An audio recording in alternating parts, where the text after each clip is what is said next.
politika ang isa sa mga hinarap ni Pangulong Bongbong Marcos sa kanyang ikalawang taon sa pwesto. Pero ang sabi ng isang political analyst, habang papalapit ang eleksyon, ang temperatura ng politika inaasang lalo pang iinit.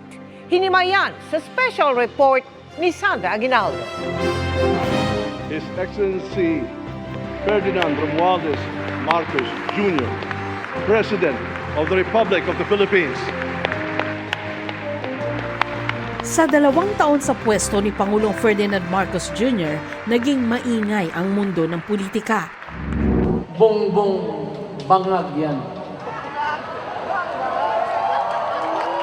Isa sa kontrobersyang kinaharap ng Pangulo ang lantarang pagbatiko sa kanya ni dating Pangulong Rodrigo Duterte. Akusasyong hindi rin naman pinalampas ni Marcos Jr. I think it's the fentanyl. Sa unang tingin iisiping nakaiwas sa mga isyong ito si Vice President Sara Duterte hanggang sa Badshot yun sa akin. My husband will do everything to protect you. You ran together, di ba? Sama-sama tayo, babangon mo. Pupunta ka sa rally, tatawagan yung presidente mong bangag,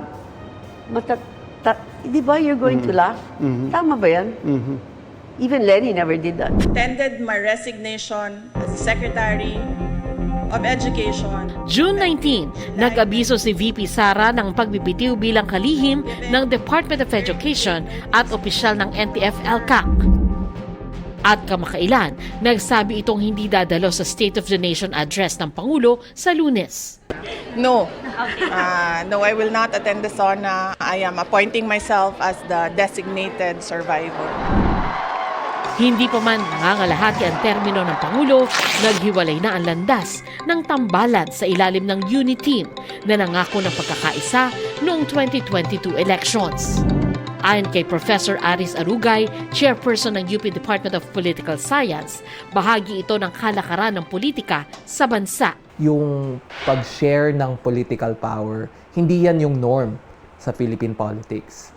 And especially if may mga political ambitions, no? Lalong-lalo na yung pangalawang Pangulo, at nakikita siya na maaaring maging hadlang, no, sa pamumuno ng presidente.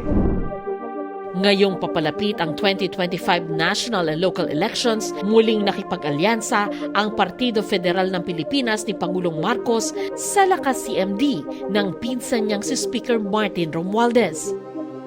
Tingin ni Professor Arugay, pagkakataon din ang midterm elections para makita ang puwersa ng pamilya Duterte.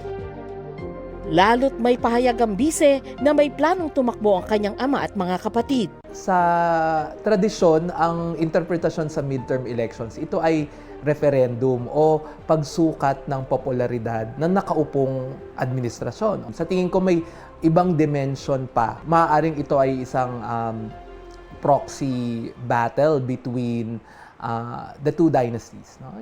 Yung Marcos at yung Duterte. Maaaring sukatin din ito, no, yung potensyal ni Sara Duterte para sa 2028.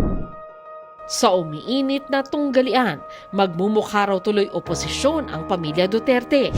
Kaya pumalag ang Liberal Party na kinabibilangan ni dating Vice President Leni Robredo na nakalaban ni Marcos Jr.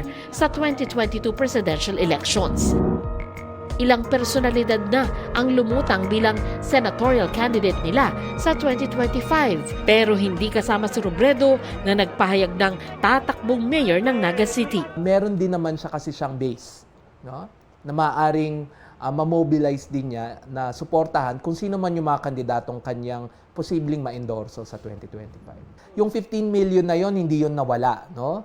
Nandyan yan, no? At importanteng matap yon. Dahil politics is addition, may ilang naniniwala na pwedeng maging magkaalyansa ang Marcos administration at ang LP. Wala kaming ganong plano. Pero nauna nang sinabi ng LP na hindi sila makikipag-alyansa sa administrasyon kahit pa meron silang ilang pagkakapareho ng pananaw. Gaya sa issue ng West Philippine Sea at paghihinto sa madugong drug war. Ayon kay Professor Arugay, pagkatapos ng midterm elections, maaasahang titindi pa ang girian sa politika habang papalapit ang 2028 presidential elections. Maaari rin daw magbalik ang People's Initiative na gumulat sa marami pagpasok pa lang ng 2024. Ito yung malawakang pangongolekta ng pirma para maamyendahan ang saligang batas upang makaboto ng magkasama ang Senado at Kamara imbis na magkahiwalay. Sinuspindi muna ng COMELEC ang kanilang guidelines para dito upang isailalim sa review. Yung political motivation sa Chacha lalong magiging maigting pagkatapos ng 2025 elections. Kasi ang magiging threat na nito, alisin ang term limits. Mas lalo siyang ma-associate sa pagpapanatili sa kapangyarihan kasi palapit na dun sa pagtapos ng termino. Ang ilang galawan sa politika ngayon, masasabing konektado sa 2028 presidential elections kahit malayo pa ito. Kaya makatutulong kung malayo din ang tingin at malalim ang kaalaman ng mga Pilipino sa pagpili ng mga leader ng bansa. Para sa GMA Integrated News, Sandra Aguinaldo, Nakatutok, 24 Oras.